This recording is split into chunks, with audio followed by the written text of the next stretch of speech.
Elon Musk's Starlink has just cleared a major hurdle. It has finally received government approval to launch satellite internet services in India. After nearly 3 years of waiting, the government of India has issued a letter of intent to Starlink, officially allowing it to begin setting up their services. Welcome to our weekly Indian startup news show here at Backstage with Millionaires. I'm Caleb Friesen, your host, and this channel is a part of Zerodha's 01 network.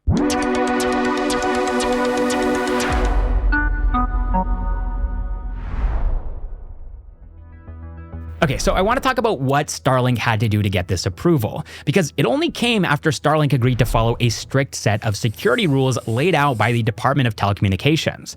So what do these rules actually mean? Well, simply put, any data sent or received through Starlink's network in India has to stay within the country. The company can't route Indian internet traffic through foreign servers, and they're not allowed to link their users to international gateways. Starlink also has to track the location of mobile terminals and make sure no foreign facility can access user data.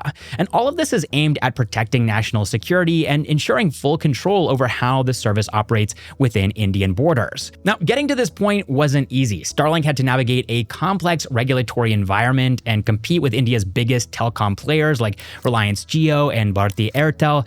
And there was a major debate over how satellite spectrum should be allocated. Jio wanted the government to auction the spectrum, while Starlink pushed for administrative allocation, basically a direct assignment. The government eventually went with Starlink's approach, arguing that auctioning satellite spectrum is technically difficult. And now Starlink isn't actually competing with Jio and Airtel, they're teaming up with them. The company has signed agreements with both telecom giants to help offer its services through their platforms once it officially launches. But there's more, because unlike other satellite internet providers in India, which are currently limited to fixed services, Starlink might actually be allowed to offer mobile satellite internet too. That means users could stay connected even while they're on the move, something that could be especially useful in emergencies or remote locations. But Starlink still has a few more steps to clear, like spectrum allocation and approvals from India's space regulator, InSpace. But if all goes well, it could be the first company in India to offer both fixed and mobile satellite broadband. All right, next up in the news, Sarvam AI has just launched Bulbul V2, their latest text-to-speech model, and they're now positioning themselves as a serious challenger to ElevenLabs here in India. And there's a good reason for that. Bulbul V2 offers speech with natural region-specific accents, something that's missing not just from ElevenLabs, but from almost every other major text-to-speech model globally. And that is a huge upgrade from the robotic, one-size-fits-all voices that Indian businesses have had to rely on up until this point. Sarvam is pitching Bulbul V2 as faster, more affordable, and built specifically for Indian users. So here's what that means. The model delivers a P90 latency of just 0.398 seconds. In simple terms, that means 90% of speech requests are processed in under half a second. And for comparison, ElevenLabs takes more than twice as long, about 0.945 seconds. That's almost 1 second to process a request. And it's not just faster, it's also cheaper too. Zerodha says Bulbul V2 costs just 15 rupees for every 10,000 characters, making it 5 times more affordable than ElevenLabs. But it goes beyond just speed and price, because one of the standout features of Bulbul V2 is its ability to create custom voice identities. That's a pretty big deal for brands and also for creators like me who want a consistent, personalized voice across different platforms. And I even asked the team if they plan to support English to Indian language dubbing for creators, and the answer was yes, which is incredibly exciting because I've tried this with ElevenLabs. It's very expensive, and it came out sounding very formal. So in the future, I might be able to publish videos in multiple Indian languages that sound just like me. No weird robotic dubbing that you hear from YouTube. And this builds on their first version of Bulbul, which launched in August last year with 6 voices. So Bulbul V2 goes further, adding more languages like Punjabi, Odia, and Bangla, plus features like code mixing and domain-specific tuning. And this is just one part of a bigger mission here. Sarvam has recently been actually selected by the IndiaAI initiative to build the country's first homegrown large language model.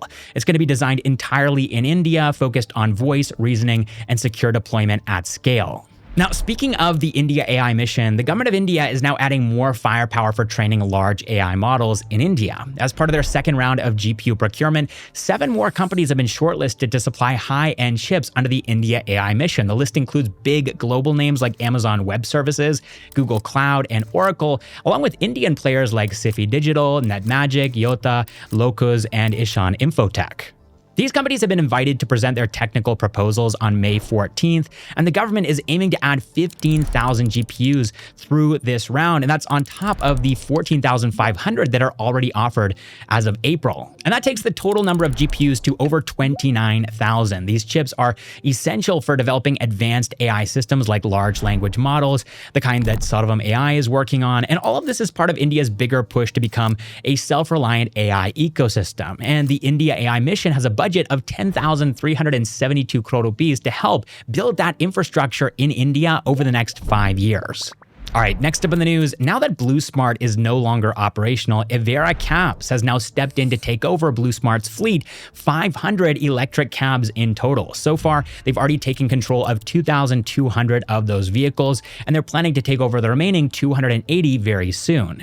And this move comes right after BluSmart suddenly shut down its operations in Delhi NCR, Bengaluru, and Mumbai following regulatory troubles linked to their partner company, Gensel Engineering.